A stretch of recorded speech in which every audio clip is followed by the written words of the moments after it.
Hi friends, நம்ம எல்லார் வீட்லேயும் இந்த மாதிரி பழைய ஸ்கூல் யூனிஃபார்ம்ஸ் கண்டிப்பாக இருக்கும். அடுத்தடுத்த ஸ்டாண்டர்டுக்கு பசங்க போகிறப்பையோ அப்படி இல்லைன்னா வேறு ஸ்கூல் மாறும்போதோ பழைய யூனிஃபார்மை அப்படியே மடித்து தனியாக ஒரு பேக்கில் எடுத்து வச்சுருவோம். இன்றைக்கி அந்த பழைய யூனிஃபார்மை யூஸ் பண்ணி சூப்பராக ஒரு டோர் மேட் செய்ய போகிறோம். அதுக்காக யூனிஃபார்ம் கூடவே ஒரு பழைய நைட்டியும் எடுத்து வச்சுருக்கேன். அண்ட் இந்த நைட்டியை 2 பீஸ் இருக்கிற மாதிரி கட் பண்ணி எடுத்து வச்சுருக்கேன்.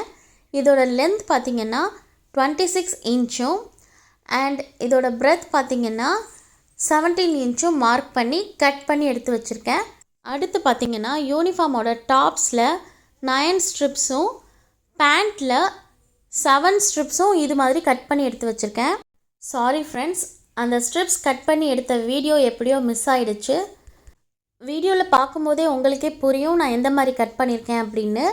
இப்போது கட் பண்ண எல்லா ஸ்ட்ரிப்ஸ்லையும் 2 ஓரத்துலையும் இந்த மாதிரி மடித்து தைச்சிக்கணும். ஸோ பாருங்கள் ஃப்ரெண்ட்ஸ், நான் எல்லா ஸ்ட்ரிப்ஸ்லையுமே இதே மாதிரி 2 ஓரத்துலையும் மடித்து தைச்சிட்டேன். இப்போது அந்த நைட்டி கிளாத்தில் 2 கிளாத்லையுமே உள் பக்கம் ராங் சைடு வர்ற மாதிரி வச்சுட்டு அது மேலே இந்த ஸ்ட்ரிப்ஸை ஒன்று ஒன்றா அரேஞ்ச் பண்ணுறேன். பாருங்கள், இதே மாதிரி தான் நான் ஸ்டார்ட் பண்ணுறப்போ எல்லாமே ஒரே கலர் ஸ்ட்ரிப்ஸாக வச்சுருக்கேன். உங்களுக்கு வேணும் அப்படின்னா மாற்றி மாற்றி கூட நீங்கள் ஸ்ட்ரிப்ஸ் வச்சுக்கலாம். ஒரு ஸ்ட்ரிப் எனக்கு எக்ஸ்ட்ராவாக இருந்துச்சு, ஸோ அதை நான் எடுத்துட்டேன். இப்போ பாருங்கள் ஃப்ரெண்ட்ஸ், நான் எல்லா ஸ்ட்ரிப்ஸையும் இது மாதிரி அரேஞ்ச் பண்ணி வச்சுட்டு ஓரத்தில் ஸ்டிச்சிங் போட்டுட்டேன். யூனிஃபார்ம் கிளாத் நமக்கு ரொம்பவே திக்காக இருக்கும். ஸோ நமக்கு நல்லாவே ஈரத்தை இழுக்கும். நீங்களும் இந்த மேட்டை ட்ரை பண்ணி பாருங்கள், ரொம்பவே நல்லாயிருக்கும்.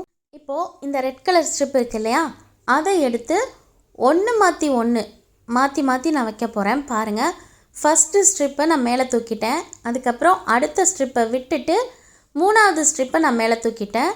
அண்ட் அடுத்து 4வது ஸ்ட்ரிப்பை விட்டுட்டு 5வது ஸ்ட்ரிப்பை நான் மேலே தூக்கி வச்சுருக்கேன். இந்த மாதிரி ஒன்று விட்டு ஒன்று மேலே தூக்கி போட்டுட்டு அதுக்கப்புறம் ரெட் கலர் ஸ்ட்ரிப்பை நான் வைக்கிறேன். பாருங்கள், வச்சுட்டு நம்ம மேலே போட்டதை அகைன் கீழே போடும்போது நமக்கு ஒரு செஸ் போர்டு இருக்கும் இல்லையா, அந்த மாதிரி ஒரு ஷேப் கிடைக்கும். பாருங்கள், நான் அரேஞ்ச் பண்ணி வச்ச மாதிரியே ஒன்று மாற்றி ஒன்று வச்சுருந்தோம் இல்லையா, அதே மாதிரி ஸ்டிச் பண்ணிவிட்டு வந்துட்டேன்.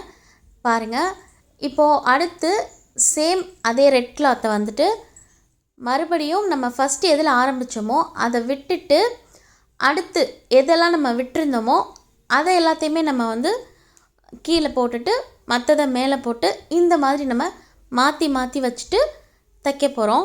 ஒவ்வொன்றா இந்த மாதிரி தைக்காமல் எல்லாத்தையுமே செஸ் போர்டு மாதிரி அரேஞ்ச் பண்ணிவிட்டு சேஃப்டி பின்ஸ் யூஸ் பண்ணி செக்யூர் பண்ணிவிட்டு கூட மொத்தமாக நீங்கள் ஸ்டிச் பண்ணிக்கலாம். அது இன்னும் ஈஸியாக இருக்கும். பாருங்கள் ஃப்ரெண்ட்ஸ், நான் ஃபுல்லாகவே தைச்சி முடிச்சிட்டேன்.